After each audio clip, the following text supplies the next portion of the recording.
Hello, this is Solomon Davis from Right Side Trading, where you can learn to trade on the right side with confidence.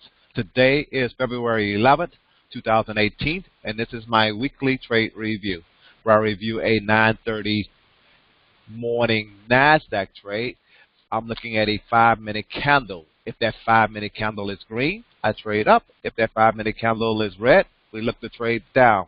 We look to make 5 points or more on this candle after this candle, or we look to lose 5 points or less. But we all know in real trading that's very hard to do. And this is not a trade recommendation.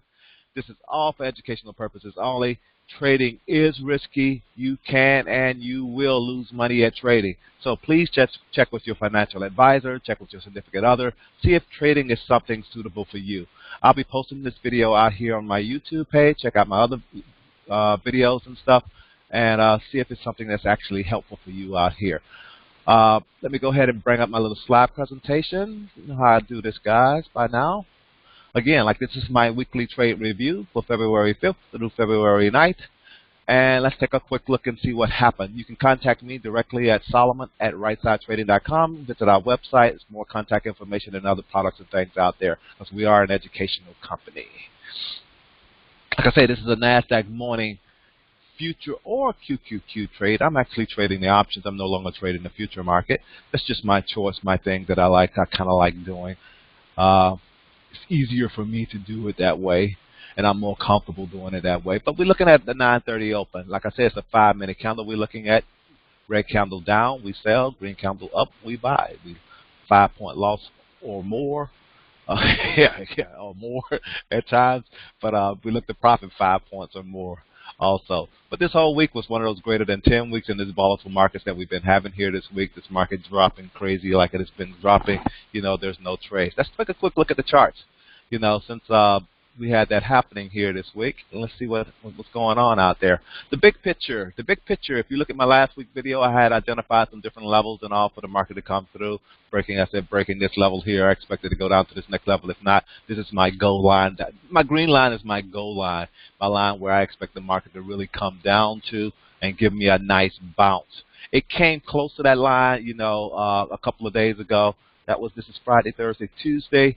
It bounced. I was actually doing my presentation that day, so it was a good day to be doing my presentation and showing how the NASDAQ can move. We'll see that on the day when we get to that day.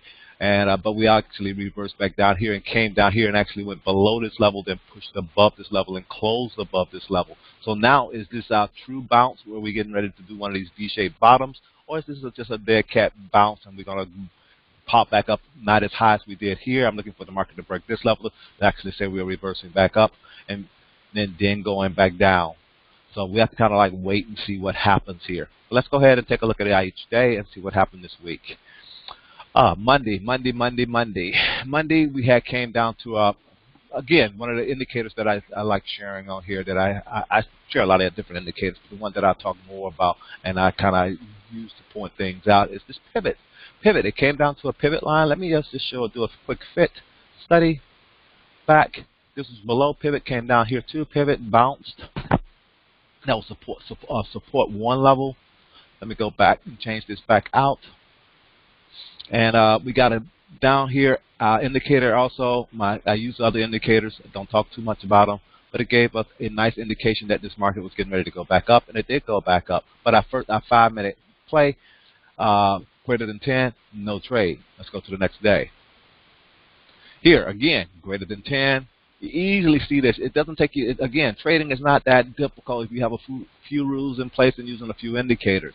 Again, greater than 10, you pass on that 5-minute play, or you have other rules, other indicators that you're using to get you into this market. And like you say, here's an indicator that I also like using too every now and then for my confirmation.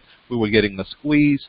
Once that market did open, that indicator actually fired and it did go higher and all. So that was a good trade there. Still not the 5-minute play, but next best play. Let's go here to the next day. Again, here on this day, no indicators. Got the cloud thing on here that I don't like. Again, but this is a greater than 10. No play based on that 5-minute candle. And Let's see what happened there. Again, the reason I don't do that 5-minute count is because it's a lot of noise. It's hard to trade that kind of noise. But if you got some other indicator to help you out, doing that trade, it can actually work out pretty good for you. People who like using the cloud, they can take this bounce up to these different lines and stuff. That works out for them. Next day. Next day, again, on the pivot, look for it to stay on the pivot, especially after a double top, red candle down. But again, it's greater than 10, so you pass on that 5-minute trade, and then up. I went too far. You passed on that 5-minute trade, but what happened? It ended up going down, came down to a certain level, bounced again a little bit, and it ended up going down even further. But 5-minute play, no play. Other indicators could have got you, on the pivot, stay on the pivot down to a support 1 level. Next day. Friday. Again, on this is my custom indicator. I was up at an H, what I call an H2 level. Again, pushing down. Market had been going up. Everything looking up. But a lot of times, if the market doesn't break this area, close above this area, I don't look for it to go too much higher, But it's one of those things, and the market did ended up coming. But first of all, 5-minute play, no play, greater than 10, no trade. So you got to use your other indicators, use something else on your charts, use something else in your tool belt to actually get you into that trade in the right direction, or using a different strategy to actually trade this market. But this gave me a nice play off my pivot to the downside and all, and let's see how well that worked out. It got kind of noisy there and all, but it did end up finally going down. I like for these things to go from one pivot down to the next pivot, and maybe down to the pivot itself, down to what I call an L1 level before it actually bounced. But as we know, I want to go ahead and take a closer look at this Friday to show exactly what was going on this day. Because again, this is the day it actually came down to my level that I was expecting to come down to.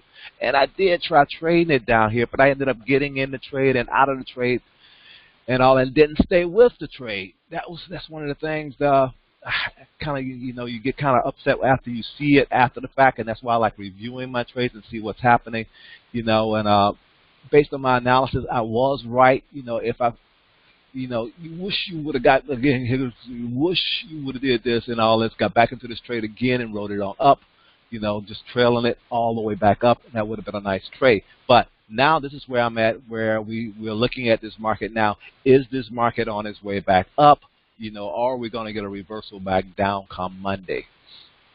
So that's what I'm looking at now. So again, this is back to that big picture. We came down to this point here. We bounced back up, but we need a continuation. We need confirmation that this market is actually going. And then I needed to actually want to see it break this level here. Then you got ceilings that you got to break in order to start really saying this market is going back higher, and we're not just a correction, and see if this market maybe even go, if it breaks this level, we actually definitely will be heading in towards the bear market area if we end up breaking this area and going lower. That's all I really want to share today when it comes to looking at the charts. Like I had said, this is a week full of no trade type things. So that's what we had all week. You had to actually trade off your indicators using other methods, other things in your tool belts in order to make your trades. If you would like to get better at doing this stuff, I do offer, some sessions of actually showing you how to set up your platform first of all, because you need to get up with a broker, learn to use your platform, set up your orders, in your entry orders, your exit orders, setting up those OCO orders, where it takes a lot of the stress away if you're already set. And then I would also explain to you, some of those rules that I have in place, like those dojis, those greater than 10 rules, and then it would make sense once you see how we go about setting this up. I also show you how I use support and resistance, candle patterns that I look for, how I select options for day trading, and then we'll actually do some live data practicing. On my platform, in my demo account, in my practice account, my data is live. So you will get a feel, other than having that real money on the line, to see how this actually works. And you need to practice it. You need to get used to actually where you see that. And if you're interested in doing some of this type of stuff, just contact me, Solomon at Right Side Trading. I do have prices on this. I'll explain all that kind of stuff to you too if you're interested. But that's all I really want to share, because I've been having people contacting me and they're saying, what do you have to offer? This is what I have to offer and all. And if you're really interested, contact me and we'll get a little bit more details about all this. Again, this is my weekly trade review for February 5th through February 9th. Visit us at rightsidetrading.com. You can email me directly at Solomon at rightsidetrading.com. Again, thanks for viewing. This is our website. I'll be posting this out here on my YouTube page. Subscribe, like, share.